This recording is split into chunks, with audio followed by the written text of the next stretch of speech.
তাছাড়া আপনি আমাকে এর আগের দিন পাবলিকলি সবাইকে ডেকে এমন হ্যারেস করেছেন, না তার মানে এটা নয় যে আজ আপনি ওরকম কিছু করবেন না, তার কোনো গ্যারেন্টি নেই। কিন্তু এত কিছুর পরও আমি আপনাকে সাহায্য করতে এসেছি। যতই হোক এখনো কিন্তু আপনি আমার কাছে অপরিচিতই। এই কথাগুলো বারবার বলে এর মধ্যেই যাচাই করে দেখতে চাইছি যে উনি সত্যি আরোহী কিনা। যদি আরোহী হন তাহলে উনি কি করে নিজের অন্য পরিচয়, অন্য ঠিকানা বলবেন? কি করে? কেন আপনি চুপ করে আছেন এখনো? বলুন, আমি আপনাকে কিছু জিজ্ঞেস করছি, উত্তর দিন। আপনার বাড়ি কোথায়? আমার বাড়ি? কি বলবো আমি? কিছুই তো জানি না আমার বাড়ি কোথায়, আমার ঠিকানা কি। আরে না না, কলকাতার বৃষ্টিটা সব একটু ধরেছে।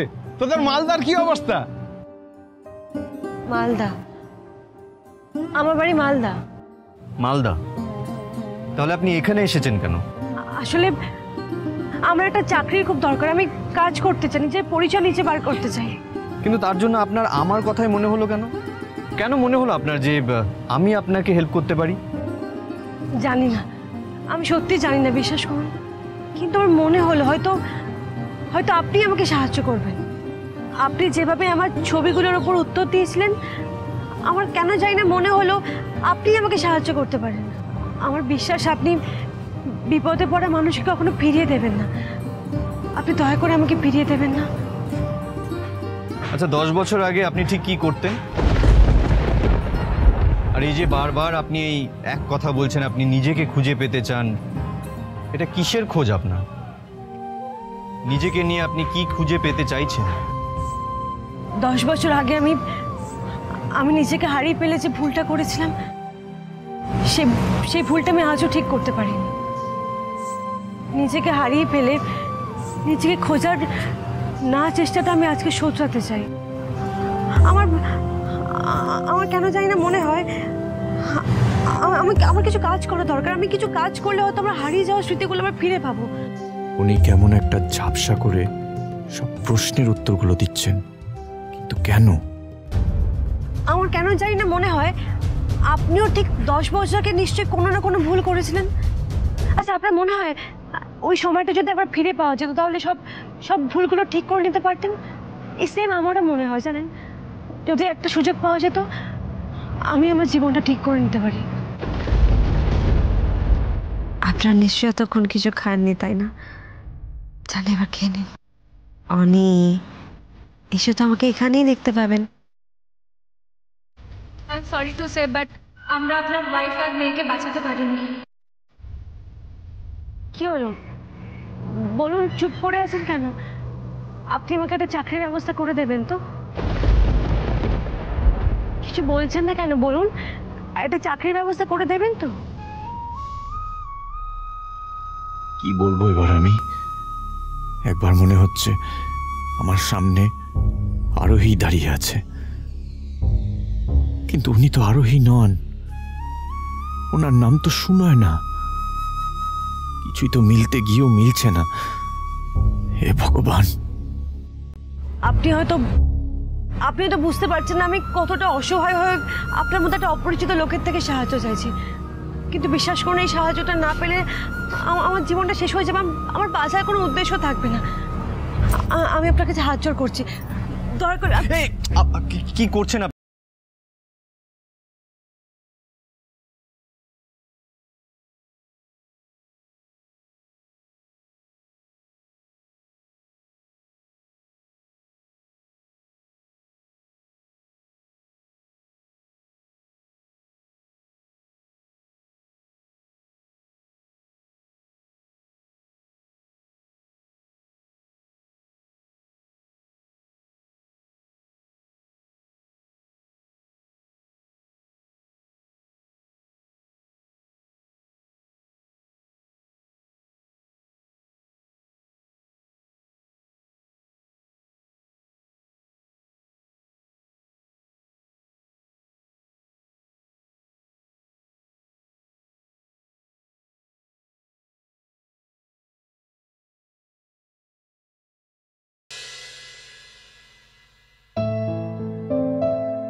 এটা তো সেই একই স্পর্শ,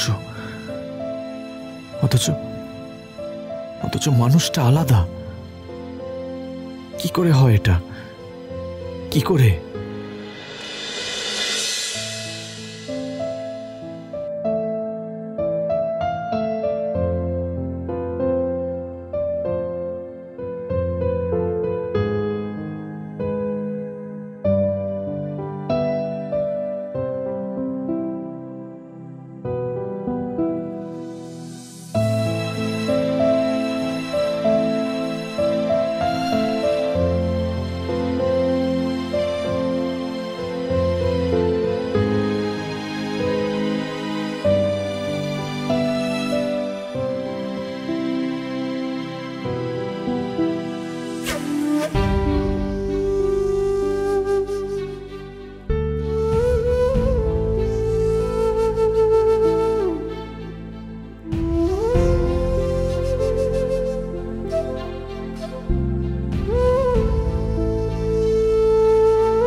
তবে কি আরোহীকে ফিরে পাওয়ার শেষ আশাটাও চোখের সামনে মিথ্যে হয়ে গেল? জানি না কেন এই মানুষটাকে ডাকলাম এখানে, কেন একজন অচেনা মানুষকে আমার এত আপন ভেবে ভরসা করতে ইচ্ছে হলো। এর তো কোনো উত্তরই নেই আমার কাছে, জানি না উত্তর কখনো পাবো কিনা।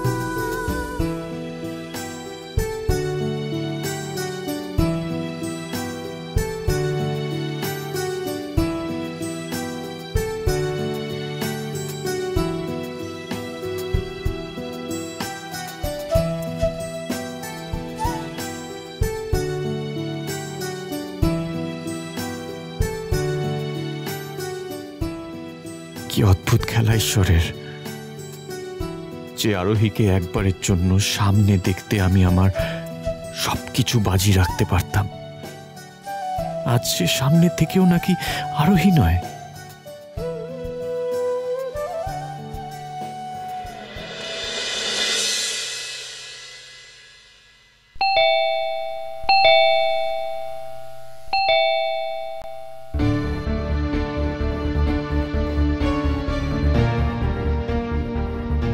কেউ কোথাও নেই কেন? আর দরজাতেও তো লক করা ছিল না, সব কোথায় গেল কাকিমা? আমি দেখছি, তুই যা গিয়ে বাদ বাকি লাগেজগুলো নিয়ে আয়, যা। ঠিক আছে, আনছি।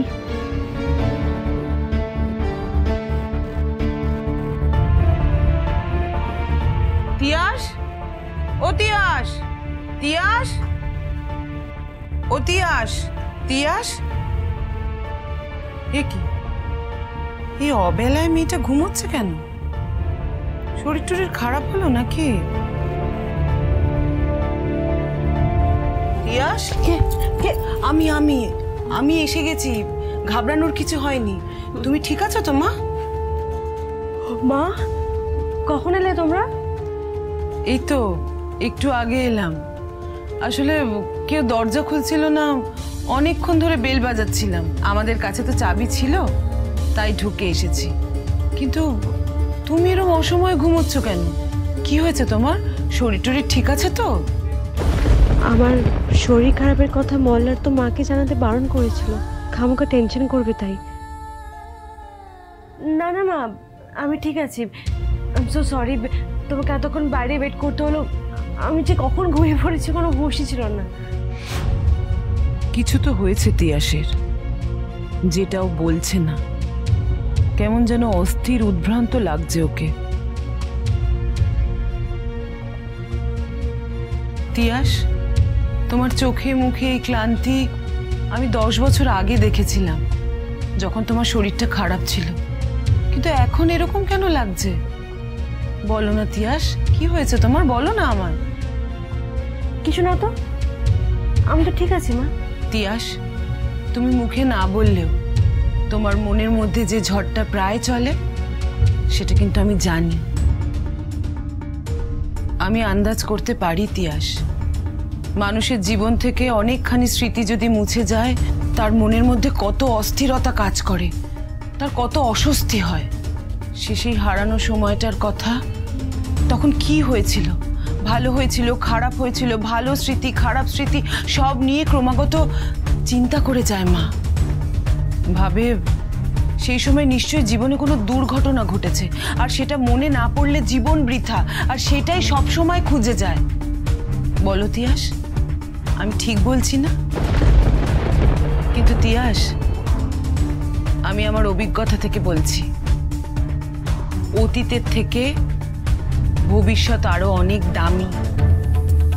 তাই তোমায় বলছি মা, তোমার হয়তো মনে হচ্ছে আমার বয়স হয়ে গেছে, আমি দুশ্চিন্তা করব, সেই জন্য তুমি আমাকে অনেক কথা বলছো না।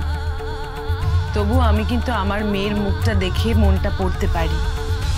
তাই বলছি মা, পেছন দিকে তাকিও না। পেছন দিকে তাকালে তোমার সামনে চলার পথটা আরো অনেক কঠিন হয়ে যাবে। কিন্তু মা, সে ফেলে আসা অতীতের পথে তো